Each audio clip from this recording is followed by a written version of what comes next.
everyone, and welcome back to I'll Watch What They're Watching, where we're curious and adamant about cinema. I am one of your hosts. I'm Kyrie. And I am Adam. And today we're kind of doing our little July review, kind of rounding out what we thought of some of the movies that came out in July, and then looking ahead at August. We're kind of officially done with, well, by the time this airs, Spider-Man will be out. So Spider-Man is kind of rounding out the summer blockbuster season. And I feel like August is kind of an interesting in-between, because I feel like September, that's when we start hearing a little bit of like festival Oscar contender buzz.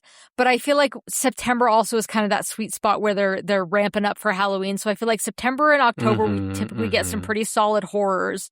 And then November and December, you've got the holiday blockbusters mixed with the awards contenders. So yeah, August, typically I'm kind of like, well, we'll see what's here. But I'm actually looking over. There's a couple I'm actually pretty darn excited for. So it'll be interesting to talk about. Yeah, I'll talk about one just now. Throw all order out of the way right up front, just because I think it makes sense in the context of this conversation. Because I actually saw it a little bit where it's like A24 has The Invite, it has, I think, Club Kid, and which was a big awards or a big festival like Sundance or something like that did really well. And then it has another one I'm not remembering off the top of my head, that Backrooms that are kind of looking like the forerunners they're going to do heavy campaigns for. So people were kind of talking about it because A24's Tony, which is the Anthony Bourdain biopic, that's right, releases in August. And people were kind of talking about that. And I refrained from texting you about this, actually, so I could just tell you right now. Okay. But they were talking about, the review embargo dropped today, which is always a great sign because this movie doesn't come out till August 21st.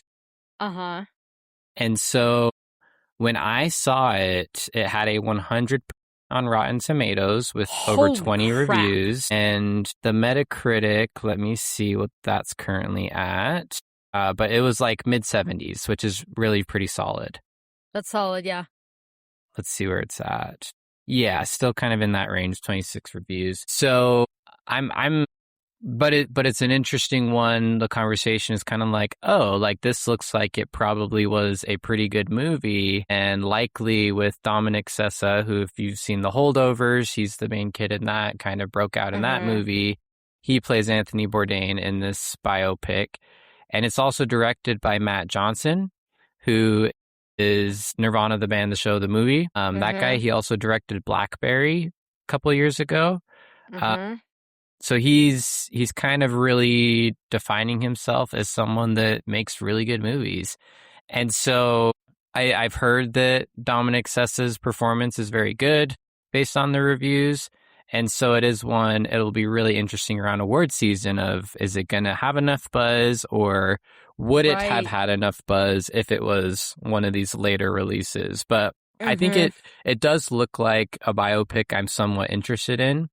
Basically, what they're doing is like almost a slice of life of just like one summer in his life, which I think is a unique way to do that. And it's not really like overly, sanitizing anything or overly like promoting something. It's just kind of like, this is just one little slice of something going on and finding a spark. So I'm excited for that movie. Again, I think it comes out August 21st, and yeah, it looks really interesting to see where the conversation goes.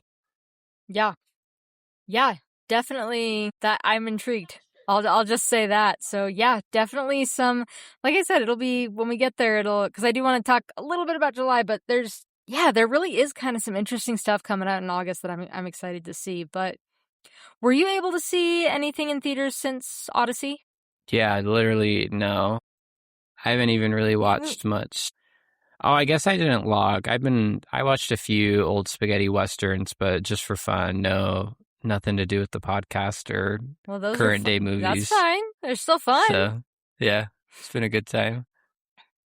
Yeah, I was looking at something to go see last week, and I basically just, like, everything I looked at, I was like, nothing looks fun. Like there was like one, I don't even remember what movie. There was one movie I was like, well, I haven't gotten around to that one yet, and it was playing at like 10 p.m. or something. So I was like, forget it, it's fine. I did also watch some movies. I watched Chinese film In the Mood for Love, which was beautiful. It was one of my Criterion picks. I also watched a movie called Saving Face, which is kind of this really interesting Asian American, in some ways a queer love story, in other ways just kind of about, just kind of expectations on family and love and relationships. It's the same director as The Half of It, which I know you and I both really like. So I really liked Saving Face. I laughed out loud more than once. I also watched Looper for the first time, Rian Johnson film. That movie's wild. Crazy movie. Showed Sarah The Godfather. I don't need to talk about it. It's The Godfather. And then I watched The Florida Project for my class. And that movie I did not rate because it kind of broke me in half. And I spent the next half an hour after it crying. So there's my little movie roundup. Saw a handful of movies, but nothing in theaters. But yeah, I might be interested in talking about The Florida Project after you've seen it, if you want to see it. I don't know. I have thoughts and feelings about it. Yeah, I'm curious. Obviously, when you're dealing with sensitive subject matter, there's, a depth, I think, beyond just looking at the technical filmmaking abilities. Right. But I'm not sure I am into Sean Baker. I've only seen Anora, but he had like a bit of bad press about things in general leading up to Anora, about like not paying crews well and some, weird political stances. And there's just like a lot that I was seeing about Sean Baker, and I didn't like Anora, that I was like, maybe I don't like Sean Baker, but I'll definitely give it a shot though, I'm sure at some point, but we'll see when that happens. I think I really, really wanted to like it because I served my mission in Florida, and it's kind of about just some systemic poverty and different things like that. And I don't know, it's definitely a bit of a tough watch. I think it hit particularly close to home because I did serve my mission there. Yeah, I don't know. I think it's I think where it comes down to for me is this is something that like bothers Sarah sometimes. I'm a fixer. Like I like to fix things. Mm-hmm. I like things to be better. And I feel like when watching this, there's no single person to blame. There's no thing to fix. It's just like, this is a systemic problem with some devastating consequences. And that just sucks. And so you just have to sort of sit in the fact that like, yep, this sucks. Oh, well. Yeah. So I don't know. Yeah. No, that's rough. It's an interesting thing, but kind of talking about July and a little bit of August. So I don't know if you've seen this, and I didn't text you about this, but there are some that are speculating that this weekend could potentially be one of the biggest money-making weekends of all time. So Spider-Man is tracking for like a $300 million opening, and it's Odyssey Week 3 with thinking that it could potentially add another last weekend. Yeah, so people are thinking it could add another 100 million, so a total weekend of over $400 million, which would just be crazy. Yeah. I'm so fascinated, and maybe this is a moment that I'm realizing I am a movie bubble. Me and you are a movie bubble. That, how often we talk about movies we maybe don't like that are these big studio productions, wink, wink, Marvel superhero movies that were like, oh, the death of the superhero movie and no way and blah, blah, blah, blah. But then it's like, Spider-Man's going to make $1 billion. Yeah, it's just a really interesting, like, human nature thing. And just like, it makes me wonder a couple different things. Like, is it because it's Spider-Man? Is it because people crave what previous superhero movies gave, of just like that great theater experience and like an event type thing? Do they like think that this is Marvel getting back to the good parts, that they went errant the last good old days, like couple of years? So it's just really fascinating. And I think what'll be interesting is that it seems, Doomsday is tracking similarly, that it's, having a ton of views, it's having a ton of people already buying tickets, all these different things. But is it being probably a bad movie, is that gonna like end it? I don't know. It's just a really interesting thing. Yeah. More interesting than I think. Like, it is something I am actually interested in, even though by like principle, I'm not like the biggest fan of these movies right now in their current state. Right. But just like from a pure curiosity standpoint, I'm like, man, what is going to happen? What is the general person going to think about all this? Yeah, it really will be. Because I remember telling you, I was like, man, there's so much discourse around the Odyssey. Like, so many people were mad about Lupita Nyong'o, were mad about Elliot Page, all this, that, and the other. And then you look at it and it's like, so Odyssey is breaking all kinds of insane records. Right. So, and I think that's the thing too, is like, you've had a lot of people, I feel like recently with Marvel, who have just been like, oh, this is, there's been some Marvel films that have bombed hard. And yet, I don't know if it's just the Spider-Man. I don't know if it's that No Way Home was so widely adored. I don't know if it's because it's the movie right before Doomsday. Honestly, Tom Holland is hot right now with, his performance in the Odyssey, Zendaya too, and then Dune is coming out later this year. So like, you've got, like, your leads are kind of hot right now as well. But yeah, it's going to be really... And I'm going to see it, and I think the last Marvel movie I saw in theaters was maybe Black Panther. So I guess we haven't really broken that down at all. Why are you going to see it? Because I have a podcast. So a few reasons. One, I do like going to the theaters and having something to bring to the podcast, and like, this is the hot thing, right? That is, Yeah, I was excited to see the Odyssey. There's a reason I made a priority to see it opening night. There's a reason I'm making a priority to see Spider-Man the day this podcast will air. Like, I'm seeing it opening night. And part of that is just because it's like, I want to support movies. Also, this is the hot thing right now, and I want to be able to talk about it on the podcast. And it does interest me more than a handful of other things that are in theaters right now.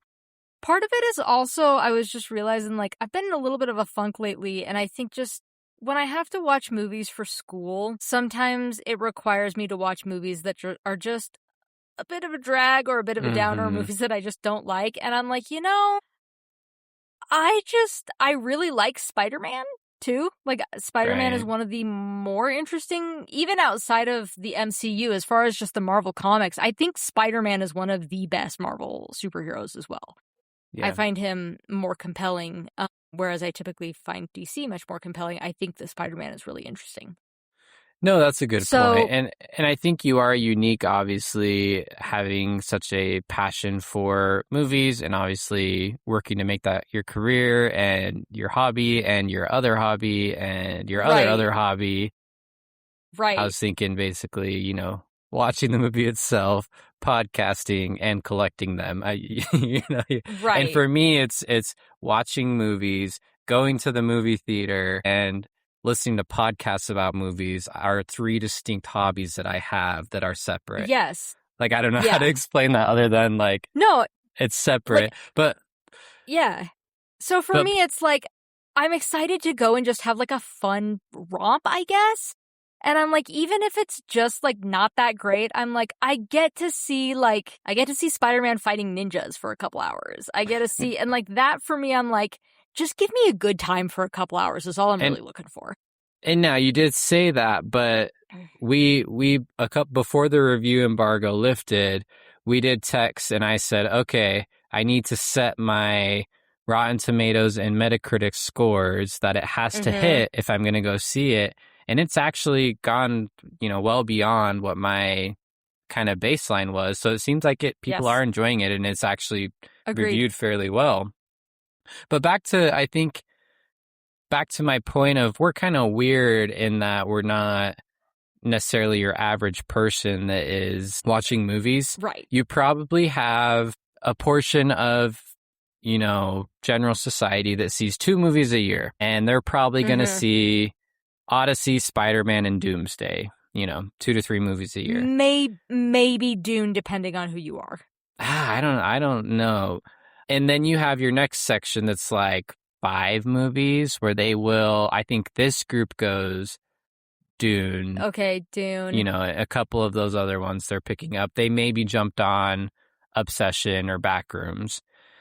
Then you have the people that are seeing 20 plus movies a week or a month, a year. sorry. Yeah. A lot of movies. I was like, dang. I mean, you do have people that are seeing every single movie that comes out, but. Right. So I think it's just an interesting thing because you kind of look at all the movies throughout the year and you can kind of, oh, this is the movie that is going to be seen by everybody. This is the movie that a few more people are going to see. This is a movie that you're like, I don't know that a ton of people are going to get out to see. And so it is, back to conversation we already had, so I won't kill the point, but, Backrooms and Obsession was such a cool thing because those were movies that generally aren't the movies that you're getting your kind of mid-tier people to go to. And so it's kind of an exciting thing. But and right now we're in the mix of these are the movies that everyone is going to go see in any given year. And so big buku bucks, which, is good for the industry in general. And I think a lot of the people involved, at least on the Odyssey side, are all people that I pretty much trust about movies.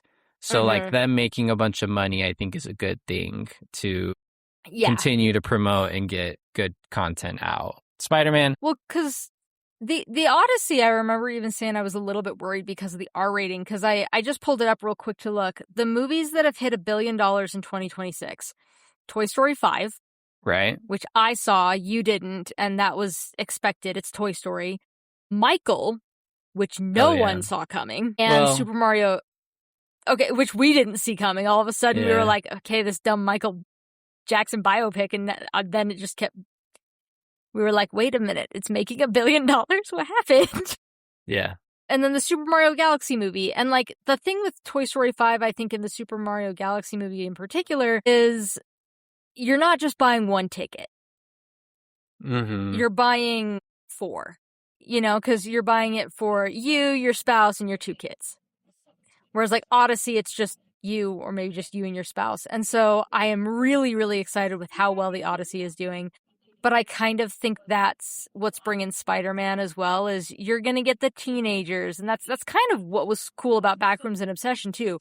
But you're going to get the teenagers. You're going to get the people who loved Marvel when it was in its heyday. You're going to get people like me who are casual Marvel fans. You're going to get, because it is Spider-Man, you're going to get people who, No Way Home was such a hit that I feel like that's going to bring in people who just hadn't gone for a while, but they loved No Way Home, so they want to see what happens next. It's going to be very, very interesting. And I genuinely hope I like it. I am not expecting too terribly much. But yeah, it will be really interesting. One more July release that I want to talk about that I haven't seen because I'm kind of boycotting it right now. And that's the Avatar: The Last Airbender movie. You didn't watch it when it leaked 3 months ago? No, because the problem is I respect the people who made it. I am mad enough at Paramount that I am just... So, I didn't watch it when it leaked because on principle of respect to the people who made it. I'm also mad enough at Paramount about it and that it's not getting a theatrical release that I have not seen it yet because I'm kind of refusing.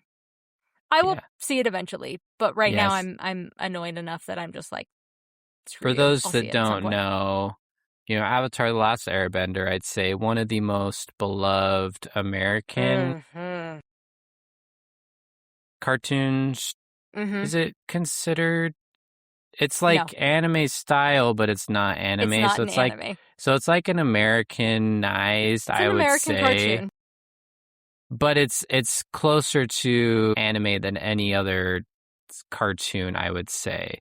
It's like a gateway drug for Americans to get into anime. So many people would agree with me. I'll accept that. I'll accept that. It is the gateway. It is the gateway drug to anime. It is not an anime. I didn't say it was an anime. I never said it was an anime. No. But I could see a regular American saying, "Oh, Avatar: The Last Airbender, that anime show."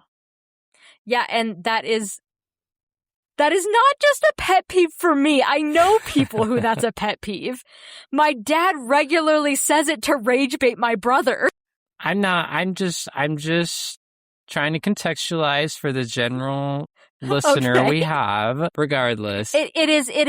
I would say it is yes, it is influenced by the sort of style of Japanese animation. Yeah. Yes. Well beloved. People love it. Yes. And they decided to make a movie where they're all grown up, and it looked really good, but then Paramount said this isn't going to be a theatrical release, just going to release on Paramount Plus. Everyone was really mad. Really mad. I think people kind of forgot, whatever, and then it was going to release. And then one day, people were like, here it is. And tons of people watched it. Yeah. Tons of people watched it. I didn't. I don't go for those types of things usually, or ever, I guess, but tons of people watched it and they're like, wow, this is really gorgeous. It'd be awesome to see in a movie theater. And so probably because it happened, Paramount decided to have a very limited theatrical release. Oh, it's not getting a theatrical release at all. Oh, did I misremember that? I think at one point they were talking about it, but then maybe they didn't, but then it released early though. So it was supposed to release in a few months. Yeah, so it was supposed to release, I think, in the fall, and they decided we're just going to release it now, and that's the thing. Now, as far as it goes, I didn't watch it. Oh, apparently it has a limited 1-week awards qualifying theatrical run. Right. Ending LA, tomorrow. New York, yeah. It's literally LA and New York, that's it. Yep. Garbage. Well, I've heard about the movie itself, which again, respect to the creators and the animators and anything else, is that what they've said is the animation is gorgeous, it's beautiful, it's really cool, but it seems like the script took a step or two back. So it seems like that's what I've heard as well. Seems like it's good, but maybe not as good as the classic beloved American non-anime cartoon. Oh my gosh. I do dearly love Avatar. We know this. We know I'm kind of pretentious. We know I'm kind of picky about things, and that just is a pet peeve, is that it's not an anime, but it's just, I would say it is heavily inspired. No, that's good. When it was coming out, my brother would watch it pretty regularly, and I'd watch it, to come on. We just had regular cable, so like we'd watch reruns every now and again. Mm-hmm. But I had a friend who still loves it, obsessed with it. And then during college, we'd be like hanging out and it'd be like kind of winding down. And he'd basically like lock us in and turn Avatar on and make us watch it forward to the end. I got the box Blu-ray set. Yeah. I love Avatar: The Last Airbender. I think it's a fantastic, fantastic show. Yeah, no, it's great. No doubt. So that's what's going on with that one, though. But that pretty much sums up July. I mean, I saw Minions and Toy Story. We both saw The Odyssey, but The Odyssey and Spider-Man were kind of the two we're looking forward to, and we'll definitely weigh in on Spider-Man next week because I know we're both seeing it. But yeah, should we, unless you have anything else you want to add about July, no, I think I'm dive good. into August? Yep.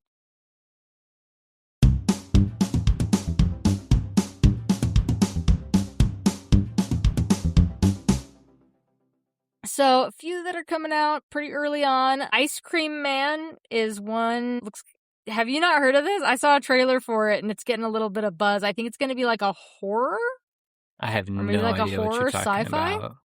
Ice Cream Man follows an idyllic summer town descending into madness when an ice cream man serves kids sweet delights with horrifying results. Wow. I'll keep my eye on that. I had no idea. I don't know if it'll be any good. It's just one that I remember I'd seen a trailer for it a couple times, and it's like getting a little bit of attention. Also, I'm curious if you have any exposure to this IP, because I don't. Super Troopers 3?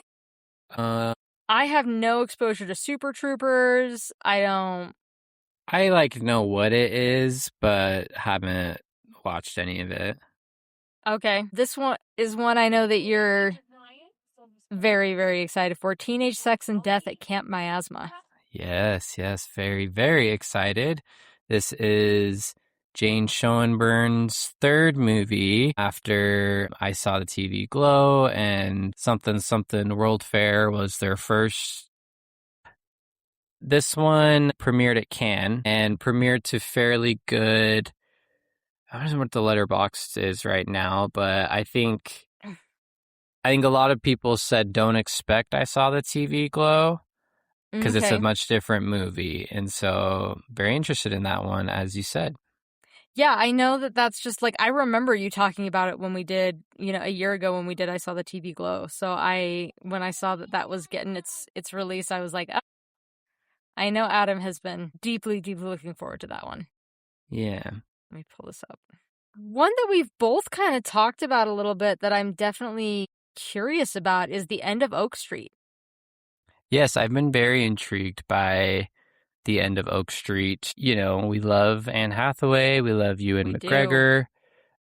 We love dinosaurs. They usually like J.J. Abrams. I think he's a producer or something, or story by, Something or like that, script. yeah. I don't know. He's involved. So I'm really curious if this is going to be like a sleeper hit movie or if it's going to be terrible. Yeah, and I think that's kind of the thing is I could see this being just like very, very bad. I could also see this kind of being a weird, like, word of mouth hit. So set It's it gonna now. be interesting.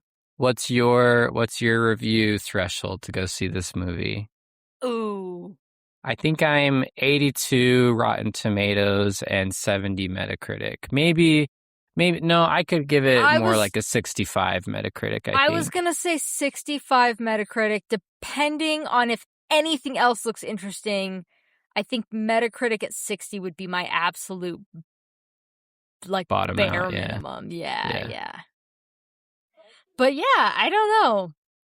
We both kind of talked about it. I just think it's going to be really, really interesting. Also, I feel like only the recent trailers have, like, sort of clarified that it's dinosaurs. I feel like the first couple trailers, you and I were intrigued, but we didn't fully know, like, the trailers were kind of ambiguous. It was a perfect trailer, I think. It gave you everything you needed. It was like, this is happening.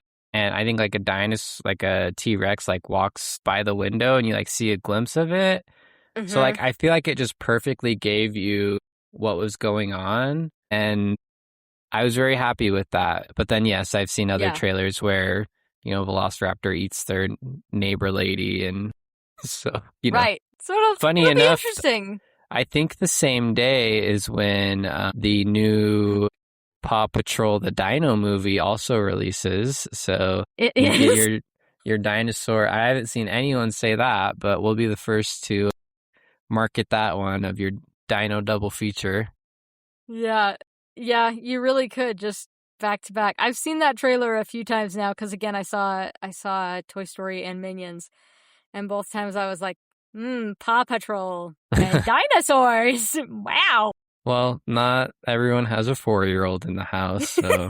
Unfortunately not. I don't have a 4-year-old in the house.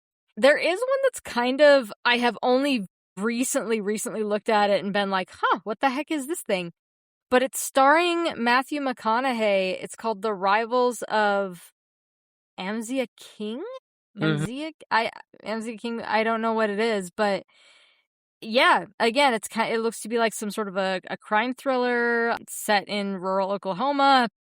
Stars Matthew McConaughey and a handful of other people: Cole Sprouse, Kurt Russell, Rob Morgan. I know next to nothing about it. Like I said, it was one of those things that I was looking at AMC and was just kind of seeing what's coming up, and I was like, what in the heck is this thing? I haven't heard anything about it.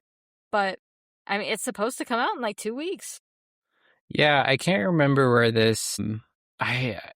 I've seen some conversations about it, but nothing huge. So, like, it's already has a lot of its scores out. It's like a 97 Rotten Tomatoes, 65% Metacritic, 3.6 Letterbox. So, seems like maybe something that's solid enough.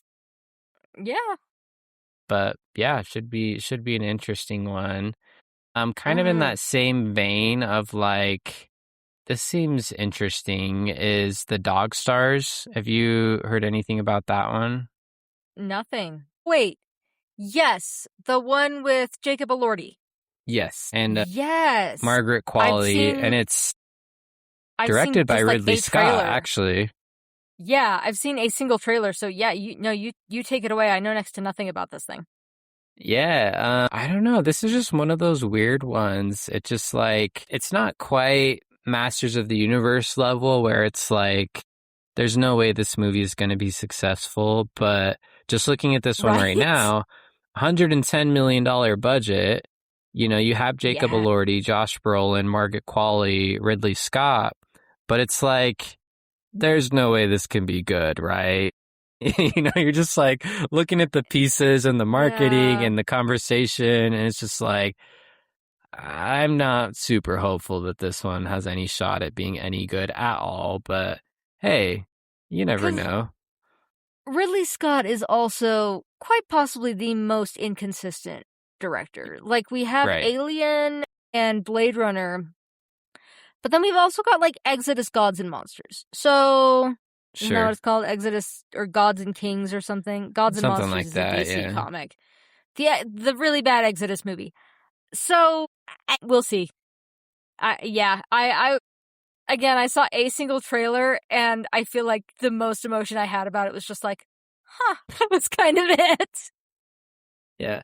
Again, those movies like that, I'm always like, what is this? Because I'm so plugged into like movie conversations. And so it's these ones that are like not awards players and not like huge Right. IP that are come out and you're like, what in the world is this movie? And $110 million budget. What? Like, what's the plan Yeah. here? Like, there's no way that makes money.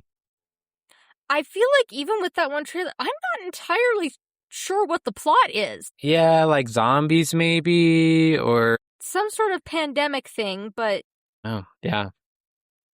again, like I said, I watched the trailer and it wasn't one where I watched it and I was like, oh, that looks horrible, or oh, that looks great. I watched it and it finished and I just kind of was like, huh, okay. Yeah. Crazy. What else you got?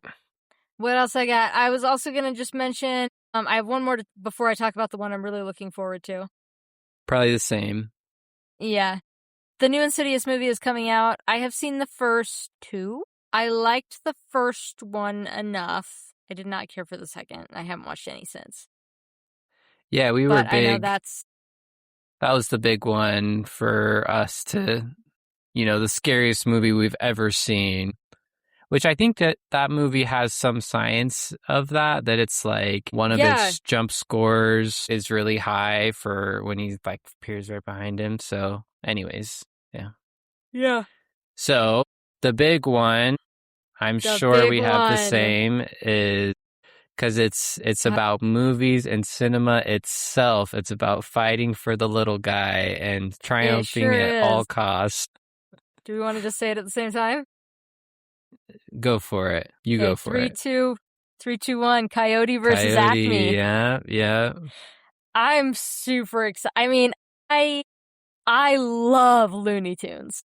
Like, I have 5 of the 6 Golden Collection. Like, I love, love, love, love, love Looney Tunes. And I I mean, the Coyote and Roadrunner are some of my favorites.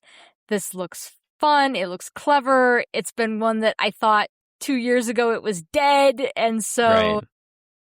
I think that's the thing, is I think had this just come out, I would have been like, oh, that looks really fun. I think the lore behind it, that it would like, it was dead and then maybe not and then dead and maybe not and okay, for sure dead. Wait, I feel like that has hyped it up more than anything else. Yeah, we've talked about it before on the podcast. I think We maybe in one have. of the beginning of the year review. Anyone that hasn't listened or doesn't know what we're talking about, this movie was completely made, done, ready to be shipped, everything, and Warner Brothers like scrapped it and said it was a tax Yeah. write-off and no one will see it ever. They were just gonna Mm-hmm. fade it out into the sun until Catch Up Entertainment came and saved the day and bought the movie from Warner Brothers. They also bought the one from last year. I still haven't seen. I need to. When the The day day the the Earth Earth blew up. stood, yeah, blew up. So bravo to Catch Up Entertainment for saving these movies. Mm-hmm. Boo Warner Brothers for trying to create a monopoly and trying to write off art for tax reasons, and go Looney Tunes.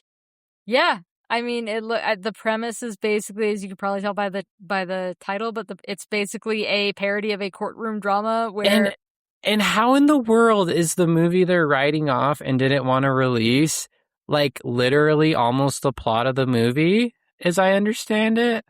yeah, kind of. Yeah, I mean, it's basically a parody of a courtroom drama where the coyote takes Acme to court basically because none of their stuff works. And he has had, if you've seen the Looney Tunes cartoons, he buys various things from Acme to try to catch the Roadrunner. They all end up not working or hitting him instead or blowing him up and so he's like basically suing Acme for this. Yeah. This movie looks wild. And I think that in one of the trailers or the log line is the movie they don't want you to see. Yes. So they're really playing it up. And I mean, again, it works perfectly with what the actual movie is about. So it should just be a really fun one. The trailers are really clever. Yeah. Yeah, this is one. I mean, you and I are both. I hesitate to be like a small movie, but like, I do feel like it is a little bit of the sleeper movie. Like, my mom didn't know it was coming out. Mm-hmm. And it comes out, in right around a month. So, yeah, I mean, I am gonna... I've already got my ticket. I am right. Gonna be... I don't care if this movie is, like, good or not. I will be there. Oh, yeah. But... I mean, I have high hopes. I really hope it's good, but I hope that this gets some traction. Like, I really, really want people to go see this thing. I love animation. I love Looney Tunes. I love these little, standing up for the little guy. So I really, really want to see this movie do well. Agreed. Good stuff. But yeah, I mean, that kind of wraps up August for me. That's the big one. Like, the two I kind of really have my eye on is End of Oak Street. I'm like, I really want this to be kind of good, even if it's kind of campy. And then Coyote versus Acme is the big winner for me. Yeah. All right. Good stuff. But Adam, what are we watching? Well, school is about to get back in session. Many people are thinking about that. Summer trips are winding up. You start thinking about life. You start thinking about growing up. And so that's what we're going to start talking about. And we're going to do a top episode on our top coming of age / high school movie type deals. And I think that'll be a fun one. I doubt we will have any overlap, and I bet our lists will be wildly different. I agree. So I think that'll be a fun conversation to have. Obviously, we'll keep hitting the big tent poles, but that's the main thing that we're looking at right now. Appreciate everyone that interacts with us. I'll say that choice of an episode came from interaction with the fans of the pod. So if you are listening, please feel free to give any feedback or suggestions or movies you want us to cover. We'll do that in exchange for 5-star review and you telling all of your friends about this great podcast we're doing. So thanks again, and until next time. Check you later.